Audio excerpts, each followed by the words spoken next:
Item number SCP-1123. Object Class Safe. Special Containment Procedures. To prevent degradation of SCP-1123 and its markings, it is to be kept in a hermetically sealed container in an argon gas atmosphere when not being tested. During testing and storage, light exposure should be limited to 50 lux, temperature between 20 and 24 degrees Celsius, and relative humidity at 55%. SCP-1123 should only be transported in its container and should not be handled except during a controlled experiment. When not being tested, it will be stored in a secure climate-controlled locker at Site-19. Description: SCP-1123 is a human skull missing the lower mandible and all its teeth. Across the exterior squama frontalis is modern Khmer script, written in human blood, that translates as "Remember." Both skull and blood have been definitively dated to 1970, and genetic testing confirms that both are from the same individual. SCP was discovered in 1980 by Colonel Hu of the Vietnamese People's Army within a collection of human remains in the custody of the Museum in Cambodia. SCP-1123 was intercepted by Foundation agents as it was being delivered to Hanoi. The Khmer script is badly faded and invisible to most subjects beyond 5 meters distance. However, when a subject approaches SCP-1123, they will report the script becoming progressively more visible until, at less than 1 meter, they will report it appearing as if freshly drawn. A few subjects at this distance report the writing as "still wet." The effect is not reproducible with optical equipment. To record the script photographically requires optical enhancement or UV lighting. The latter is not approved for use with SCP-1123 as it contributes to the degradation of the subject. Subjects at this distance will also often report other anomalous sensory phenomena, including smells such as cooking meat or ashes, sounds such as soft crying, low heartbeats, breathing, or distant footsteps, and tactile responses such as grit in the eyes, ants crawling on the back of the hand, or glass splinters in the sole of the foot. When subjects touch the surface of SCP-1123, they will experience a dissociative fugue state. Initiation of the fugue state appears instantaneous and is not affected by cessation of contact with SCP-1123. Symptoms of the fugue persist for 90 minutes to 6 hours. The fugue is characterized by confusion, disorientation, and adoption of a new identity and memories, which consist of knowledge including language previously unknown to the subject. During the fugue, the subject will lose all memories of their prior identity. Subjects have shown various reactions to this, ranging from near catatonia to attempts to escape or attack Foundation personnel. As the fugue subsides, the subject will regain memories of their prior identity, but will also retain memory of the new, imprinted identity and all knowledge associated with it.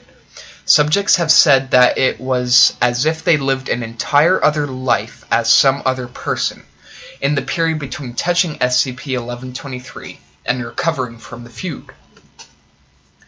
Post-fugue interviews have provided enough corroborative information of studied cases for researchers to find historical documentation confirming the imprinted personality's correspondence to a specific individual who had at least lived at some time prior to the subject. There appears no connection between the origin of the imprinted personality and the identity of the subject based on age, genealogy, gender, ethnicity, or national origin. Imprinted personalities share the following characteristics. 1. The imprint died before the subject's birth. Dates have ranged to as early as 90 years prior to less than 1 year. 2. The imprint was a victim of subjugation, torture, and/or imprisonment. 3. The imprint typically died by violence, usually homicide. Sometimes death has been due to secondary factors such as starvation or infection. 4. The imprint's death was the result of being targeted by a political mass movement, most often with some form of state sanction and/or complicity. Subjects undergo no obvious anomalous after effects due to exposure, but will show psychological effects common to the types of trauma experienced by the imprinted personality.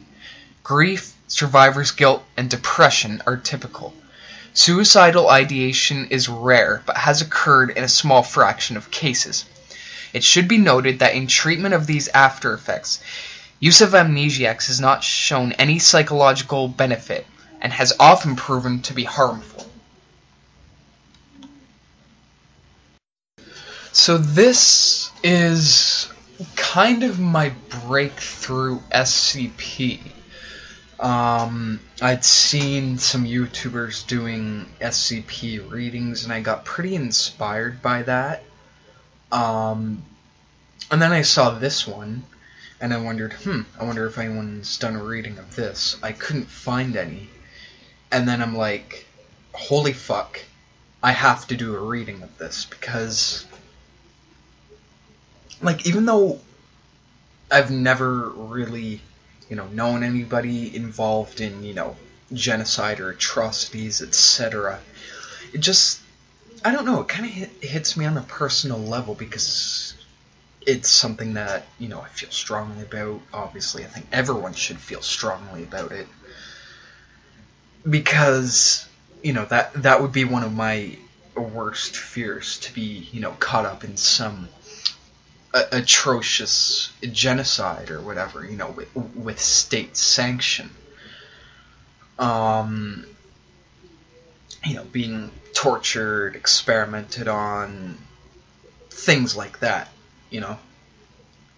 Because it could, it could be a matter of months before you die, and, like, say you die of something secondary, like starvation. Like, I think starvation would be one of the most painful deaths imaginable, because it's like, you kind of don't remember anything, a couple minutes before you fall asleep or fall unconscious or something like that. So, I think if you were shot in the head, you wouldn't necessarily even remember, quotations, being shot, because the consciousness is cut off, a moment or two prior to the event.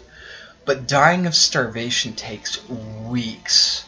So I think it's the most agonizing thing that anyone could ever be subjected to. So pretty much this SCP is a skull of a Cambodian individual. And if you don't have any background on this, there was a genocide in Cambodia, one of the most wretched ones. I think it killed somewhere up of a quarter of the population. This was perpetrated by Pol Pot, and he instigated I use quotations again, communist revolution in Cambodia, and he just purged and tortured and did lots of terrible stuff to a whole shitload of people. And so this is a skull, presumably of a victim of that genocide, and you touch it and pick any random genocide between 90 and 1 years prior to you being born, and you get all the consciousness, all the language, all the skills, etc. of someone who died in a genocide. So say for example you touch it, and all of a sudden you just go into this fugue state, lights are on but no one's home, and the feeling of your life flashing before your eyes. This is someone else's life flashing before your eyes, a genocide victim. So you touch it and say you live the entire life of a Holocaust victim, and then you regain your consciousness back, and the living of someone else's life is added to your consciousness. So this sort of reminds me of the butterfly effect, and if you've seen that, there's a line where the doctor says, you know, like it's like he's crammed, like, I think it was like 100 years worth of memories in, you know, his 20-year-old brain. And that's kind of what it's like, you know.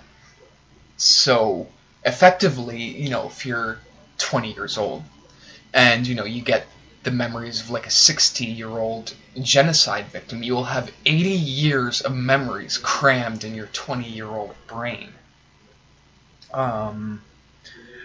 So yeah, this one really freaks me out, you know. I mean, it's a fear of mine because, you know,